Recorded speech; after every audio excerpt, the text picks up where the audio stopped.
Looking forward to meeting the good people up in Oregon State, and Dave Hunziker, our play-by-play captain, and John Holcomb and Britt Lockhart, our producer engineer. We love going on the road. We love meeting new people, and this will be a new one for us. Never Oregon is one of the states I've never been to, and so it'll be number 45 for me. So I'm looking forward to it. And one of the gentlemen I'll meet up there, in fact, he'll be on the opposite sideline at Reser Stadium, is Ron Callan, the sideline reporter, sideline voice for the Oregon State Beavers Network, and joins us now. Ron, good morning. Hey, thanks for having me. Yeah, does furniture showcase or wherever you are deliver to the state of Oregon? I could use Yeah. new Lazy Boy. Yeah, they I could deliver. use a new Lazy Boy. I don't know. Corvallis might be. I'll check with Robin over here, but Corvallis might be a little bit out of. You know what? They'll charge you. Now I can't guarantee you that won't be an arm and a leg, being as far as it is, but they'll sell it to you and deliver. It just might be a hefty delivery charge, but. Maybe I'll wait till next Now, September when we come to Stillwater. Maybe that'd be a better there idea. you go, and you can Yeah. take it home with you, because I'm telling you, these here's what's cool about it, Ron. I took my wife on a date, and by the way, a few others as well, to the theater. This is the Old Leachman Theater, and they turned that's why it's called Furniture Showcase. They turned the Leachman Theater back in the day into a furniture store, and most of the living room den stuff is in the old theater, and the screen is still up there. I've always told them if they really wanted to trash the place, they could hold one heck of a party and play Animal House or something like that. And there's a reference to I know it was filmed mainly on the campus, that other campus, but Yes. but no, it's cool. This is cool because it's an old theater that's been made into a furniture store, so it's kind of neat. So let's get over to the football side of things, and Power Five versus Power Five in the opening game. OSU versus OSU. Orange and black versus orange and black. Yeah. Wow. If you don't like orange and black, don't show up for this one. Yeah, no matter what, you're going to have your colors at the stadium at Reser on August the 30th. The first meeting, as you said, between the two schools, long overdue, two great programs. Yeah, Oklahoma State, a lot of people think, hey, they're getting Oregon State at a good time with Jonathan Smith, the former Beaver quarterback, in his second season as a head coach. But I'll tell you what, last year was tough. This year they're going to be better. How much better? We're going to find out 7:30 Pacific when it kicks off at Research Stadium. And, hey, we welcome you guys out here to the great state of Oregon. I don't know how much you know about Oregon, but it is gorgeous here. Got a couple of volcanoes within driving distance. You got the Oregon coast an hour away from Corvallis. The Willamette Valley's beautiful this time of year. And the weather, it should be pretty decent. I saw like 88, a high of 88 on the 30th next week in sunshine. So it should be perfect conditions to see these two teams tangle for the first time. Hey, we know all about Oklahoma State. Mike Gundy's did a fantastic job. 15th year, 13 straight bowl games. We know all about that. Mike Riley had a great time here, when he was at the Oregon State helm. Then he left. Gary Anderson came in from Wisconsin via Utah State, and it was just a disaster. And last year, I think Jonathan Smith was picking up the pieces. And I'll tell you guys, watching camp, watching Saturday night scrimmage, this is a better football team. We just don't know how much better yet until we face another team. Well, and you mentioned the weather. That'll be a nice respite because we've been dealing with 110-plus heat index and 100 degrees period on the temperature gauge, with a good hefty dose of humidity, which I don't think we'll see as much of up there at Oregon State. But yeah, and for the Oregon State fans, this is maybe for them a little preview, or they get a glimpse at a team that they could look like at some point in the future, because you've got your alum quarterback in Jonathan Smith in his second year as head coach, and Mike Gundy's first year was not a great year. In fact, it was a drop back from what they'd had with Les Miles. But he reloaded and he changed the program the way he wanted it. And like you said, now they've run 13 straight bowl games, and they are coming off a season that was a drop back after three straight 10-win seasons. And I mean, I'm sure that's what Jonathan Smith wants to build for the Beavers. You got it exactly right. Here's the thing about Jonathan Smith. Played at Oregon State, led them to a win in the Fiesta Bowl, January 1, 2001, just demolished Notre Dame. He knows how to win in Corvallis, a college town like Stillwater, about 60,000 people. He also had a chance to coach under Chris Peterson at Boise State, at the University of Washington. And his camp, his demeanor, his attitude is Chris Peterson 2.0. I mean, it's consistent. There's continuity. You know exactly what you're going to get if you're a member of the media, if you're a player, if you're an assistant coach with him. And they've got a great chemistry, and it started last year. This game on the 30th reminds a lot of Beaver folks of what happened in 2011 and 2012. In 2011, Oregon State went back to Wisconsin, took on the Badgers at Camp Randall Stadium. Russell Wilson was their quarterback, the senior transfer, and it was 35-0 Wisconsin over Oregon State. Then it was the home and home. They came out to Corvallis for the opener the next year. The Beavers, much better team. They didn't have Russell Wilson, and the Beavs beat them 10-7 at home in a season opener. So if you're a Beaver fan, is that grasping at straws? Is there any way they're going to compete against Oklahoma State? Well, I've read some articles that were put in the Oklahoma papers and websites. A lot of people there think the game's going to be over early. I don't know. I just think it's going to be an entertaining time, a brand-new team coming to town, interesting dynamics with a new quarterback for you guys, with a defensive line that's undergone a lot of change. And one thing about Oregon State, their offense is the real deal. They have talented running backs in Jamar Jefferson, Martavis Pierce, who ran a 75-yarder and an 80-yarder against Ohio State last year in Columbus. And Jake Luton and his backup, Tristan Gebbia, the transfer from Nebraska, I watched him Saturday night. They're both solid. Wide receivers, Isaiah Hodgins. He could be the breakout wide receiver in the Pac-12 this season. Keep an eye on number 17 next Friday. Well, and you mentioned all things that have come up in our discussion with the Cowboy coaches and players. And, yeah, I understand that there's some people that look at this as a wipeout, but I think Mike Gundy and Oklahoma State and the players and coaches realize it's exactly what you're saying. In fact, you pretty much said the same thing Mike Gundy said last night to the media, talking about that Oregon State offense with Jamar Jefferson, who proved himself last year as one of the top running backs, not only in the Pac-12 but in the country. Isaiah Hodgins, I've been watching tape of him and the offense from last year this summer, and he was by far the number one guy targeted in the last two games for the Beavers last year against Oregon and Washington, two really tough, really talented opponents that Oregon State hung in there with. And so you look at that, the offensive line supposed to be much better. I think the big question on the Oregon State side, as it's been for Oklahoma State, this has been an offensive-dominated program, and it's time for the defense to get better. And there is an overhaul on the especially on the front seven going into this game. But both these teams would like to be a lot better defensively than they were a year ago. That was the Achilles heel for both. Yeah, you nailed it, because last year the Oregon State defense, the worst maybe in program history. I mean, they gave up over 6 yards per carry. They were on the field way too long. I think they're 129th in defense out of 130 in FBS programs. So there's nothing to go but up for the Oregon State defense. And you brought up that D-line, Elu Aiden, who is 6'3", 377 pounds. He's a senior. He was 20 pounds heavier last year at camp. He wasn't in great shape. This year he's in tremendous shape.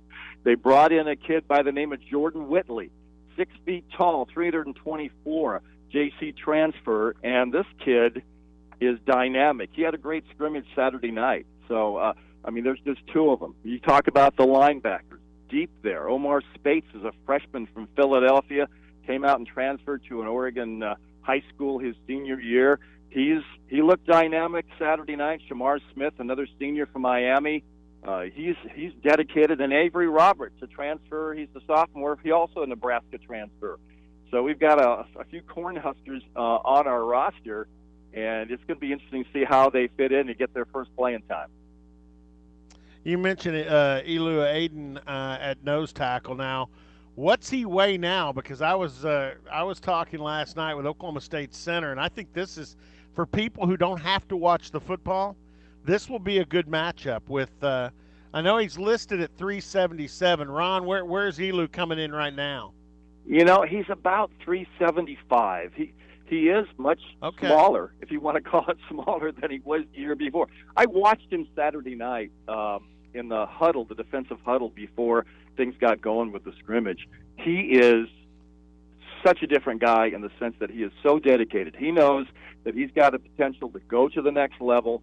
He wants to prove it to himself, to his family, and to his football family by being the number one run stuffer on this team and forcing Oklahoma State's not inexperienced quarterbacks, but you've got a freshman, you've got the transfer from Hawaii playing their first game for the Cowboys. And so I think that there are dynamics that can help Oregon State here, but then Oklahoma State, such a storied program, you know they're going to come in with all guns firing, getting ready to take out a Pac-12 team early. So I'm just getting kind of pumped for this game. I can't wait for it to kick off, and I think it's going to be a pretty noisy crowd there at Research Stadium. Beaver fans are one thing, and they're dedicated. Well, and you know what? Like I said, this is going to be a great matchup to watch because Elu will be going against Johnny Wilson, the senior center from Midland, Texas. Johnny is just an old-fashioned slobber knocker football player, just a tough guy. He and I were talking. I mean, you can relate to this. I told him last night I was watching an NFL exhibition game on Sunday, and Poona Ford, the former Texas nose tackle, that's not quite Elu's size, but he's in the 325 to 330 range. I was watching him play, and I said, Johnny, every time I see Poona Ford, I can't help but think of you. They played a game in Austin, Texas, where Johnny and Poona went after it. And, I mean, the sparks were flying the entire game. Those two guys beat each other up. And I remember in the locker room afterwards grabbing Johnny for the post-game show, and I looked at them. They were wearing chrome face masks, and Johnny's was gone. The chrome was all gone off of it. And I said, Johnny, what happened to your face mask? And he looked at me and goes, Poona Ford happened to my face mask. and he goes, I just wish I could see what Poona's face mask looks like. So, yeah, I mean, that'll be a good battle for people who don't have to watch the football. All right, you got to help me with the two things before we let you go.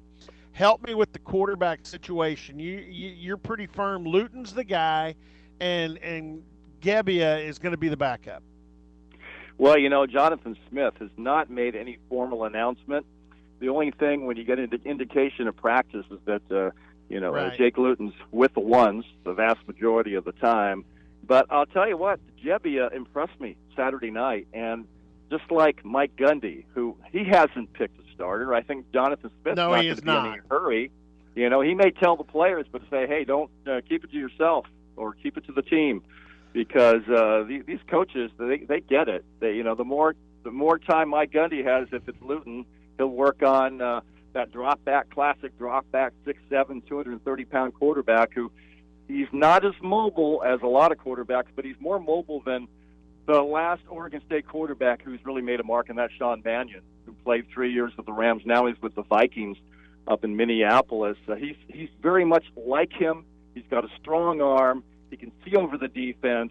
And if you just go online and watch the second half of last year's game in Boulder, Colorado, the Beavers were down 31-3, third quarter. He came off the bench with a bad ankle, led them to an amazing overtime victory over the Buffaloes that might have cost the coach of the Buffs his job at that point. When you give him a 31-3 lead at home in a conference game, that's not pretty for the home team. But for Jake Luton, it just showed how good he can be, how dynamic he can be. He was so accurate in that game. I was amazed by it. But, he's got that big size. Gebbia is smaller, much more mobile, and he'll bring some different offensive, flourishes to the Oregon State offense. And I'm assuming both might get some playing time on next Friday night. Well, and another interesting scenario too, and it's a throwback to a couple of years back with Iowa State when they moved a quarterback to linebacker. Uh, is it what Jack Coletto that's moved to That's right, Jack linebacker? Coletto, who was helped lead Camas High School in the state of Washington to a state championship. The Camas Papermakers. They got a big paper mill there, so that's the nickname of the Camas High School team, the Papermakers. But last year he would come in on short yardage situations, like the game in Boulder, and be very effective. Yeah. And look for that again this season. He's actually moved to linebacker, but he's still taking some reps at quarterback in certain situations. This kid is tough. He's feisty. One of his teammates, Jebbia, mentioned that he's really a spark plug for this team on both sides of the ball because he'll play special teams. He's playing defense. He's playing offense. So keep an eye on number 12 for Oregon State, Jack Coletto, because he is that little intangible that you like to see on an effective offense. And the last thing, football-wise, back in the day when Mike Riley was a head coach, he has a very close friend that is a veterinarian just south of Stillwater in Guthrie, Oklahoma. And this guy ended up being for lack of a better term, he was the Oklahoma scout for Oregon State. And Oregon State ended up with a number of Oklahoma players that got overlooked down here maybe by some of the schools in this area that ended up playing up at Oregon State. So there's a little bit of a tie there. And there's an Oklahoma transfer, an OU Sooner, originating from California that I haven't seen him on the depth chart, but I've seen comments on how he's played in practice and scrimmages, and that's Addison Gomes. Yeah, I watched him Saturday. Wears number 15, and he could be the real deal if he's 100% healthy. He got some playing time in the scrimmage, and you're right. He brings a dynamic athleticism to that linebacker position for Oregon State Beavers. So many unknowns right now before this first game, right? But it's going to be fascinating to see. And I can't remember his name, but I know that veterinarian. I've met him on many trips when Mike Riley was the head coach.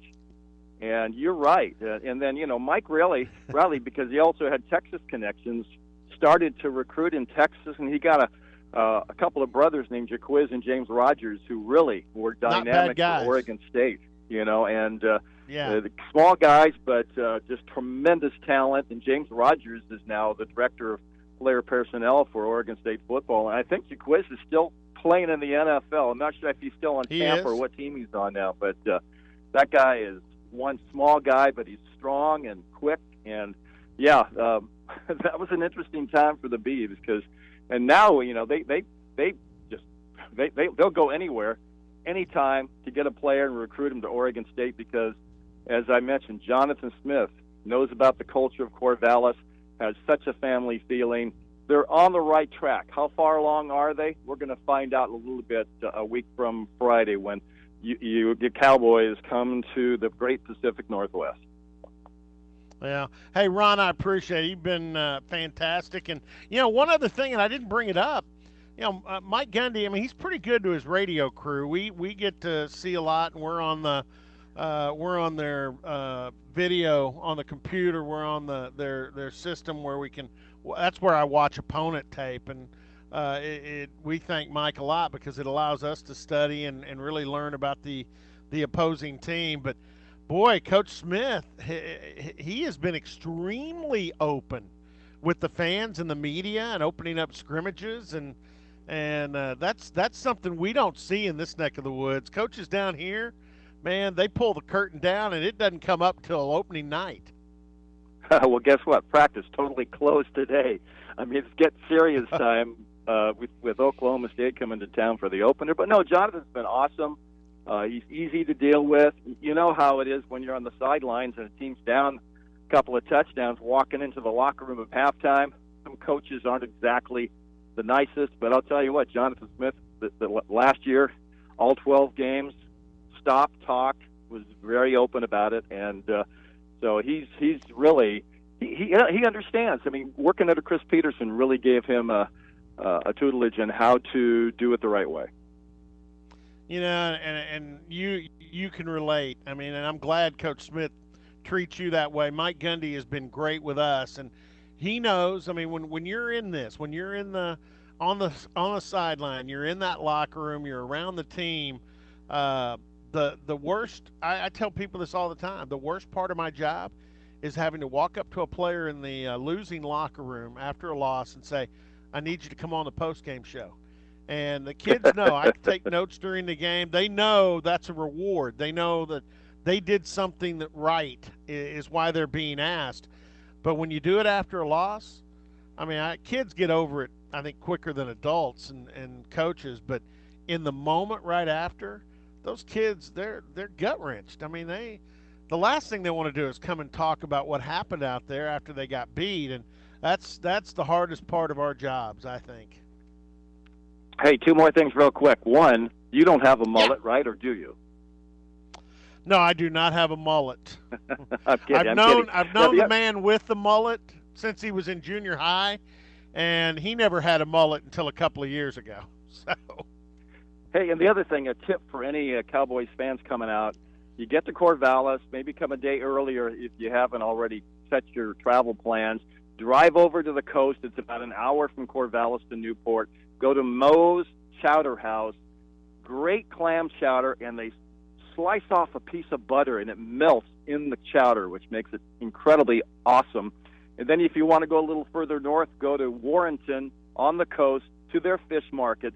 $10. You get a huge crab and shrimp cocktail that is out of this world. wow. Now that see, I'm coming a day early. I could not get a flight on Thursday, so I'm coming in Wednesday, and Well, there after you my go. radio There you show go. You're all set. Thursday, I've got some.